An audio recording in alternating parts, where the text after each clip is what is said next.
रूसी सैनिकों की मदद में कैसे अब और ज्यादा चेचन लड़ाके सामने आ रहे हैं। बड़ी खबर इस बारे में आपके सामने, जहां स्पेशल ऑपरेशन जोन में 300 चेचन लड़ाके पहुंच चुके हैं। अपने दोस्त पुतिन की मदद में फिर से अब कादिरोव सामने आए हैं। अब चेचन लड़ाके जो दोनों तरफ से, चाहे यूक्रेन की तरफ से या रशिया की तरफ से, दोनों के समर्थन के लिए इस युद्ध के मैदान में हैं। उसके तहत अब चीफ की तरफ से, कादिरोव की तरफ से क्या बयान दिया गया है और किस तरीके से रशिया को सपोर्ट करते हुए युद्ध की इस बदलती रणनीति में ये सपोर्ट बहुत मायने रखता है। स्पेशल ऑपरेशंस चलाए जा रहे हैं चेचन लड़ाकों के जरिए और इन ऑपरेशंस को कैसे अब अंजाम देते हुए ये बड़ा बयान सामने आया है। सबसे पहले इंफॉर्मेशन वॉल पर एक एक डिटेल आपके सामने, उस बयान के आधार पर आगे करेंगे हमारे पैनलिस्ट से चर्चा, जहां रमजान कादिरोव ने ना सिर्फ पुतिन को अपना गुरु माना है बल्कि उनके लिए जान तक देने की बात कह दी है। इस खबर से जुड़ी और इंफॉर्मेशन अब आपके सामने, क्योंकि कादिरोव ने क्या कहा है पहले ये जान लीजिए।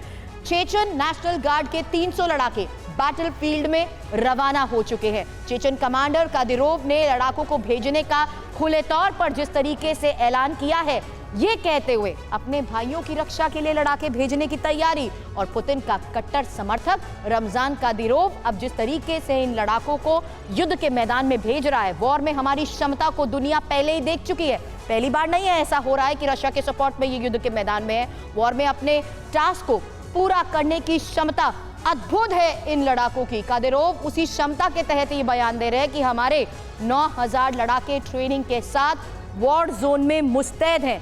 अब ये एक अलग स्तर पर रविंदर सर मदद पहुंचाई जाती है और युद्ध के इन हालात में चेचन लड़ाकों को जिस तरीके से भूमिका रही है, वो जाहिर सी बात है, ये एक बड़ा बयान अब चीफ की तरफ से भी दिया गया है कि रशिया में फुल सपोर्ट उनका रहेगा, चाहे जितने मर्जी स्पेशल ऑपरेशंस बनाए जाएं, हमारे लड़ाके पूरी तरीके से वॉर जोन में जाने के लिए हमेशा से तैयार हैं।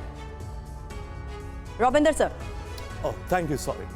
या डेफिनेटली यस। देखिए, ये जो कादिरोव पुतिन को अपना गुरु ही नहीं बल्कि उसे बड़ा भाई, या ये भी कहते हैं कि मैं उनका बेटा हूं, यू नो दैट वे उसका अफेक्शन है पुतिन के साथ। एंड इसमें भी कोई डाउट नहीं है कि चेचन जो लोग हैं बहुत खूंखार और फाइटर्स माने जाते हैं। तो बट पॉइंट इज अगेन कि पहले भी इनकी ऑलरेडी रेजिमेंट्स आ चुकी हैं, एडिशनल आ रही हैं, तो रशिया डेफिनेटली डटा हुआ है। ये वॉर एक ग्राइंडर की तरह चल रही है रशिया से। रशिया माना बहुत बड़ी सुपर पावर है, था, मैं कहूंगा ग्राइंडर की तरह चलता रहेगा, पर रशिया को हर जगह नुकसान हो रहा है। ठीक है, लेकिन आप बात कर रहे हैं ओडेसा की, इनकी ब्लैक सी फ्लीट की फ्लैगशिप मस्कवा उड़ा दी गई। ब्लैक सी के अंदर इनके कोई ऑपरेट नहीं कर पा रहे हैं। मल्टीपल 60 किलोमीटर का काफिला चल रहा था, कीव आ रहा था, पहुंच ही नहीं पाया। ठीक है, यानी कि सचदेवा सर, आपकी माने तो आपने इस वॉर में कहीं ना कहीं रूस की जो स्ट्रेटेजी है उसमें उसको पिछड़ा हुआ ही मान रहे हैं, आपका एनालिसिस यही कहता है।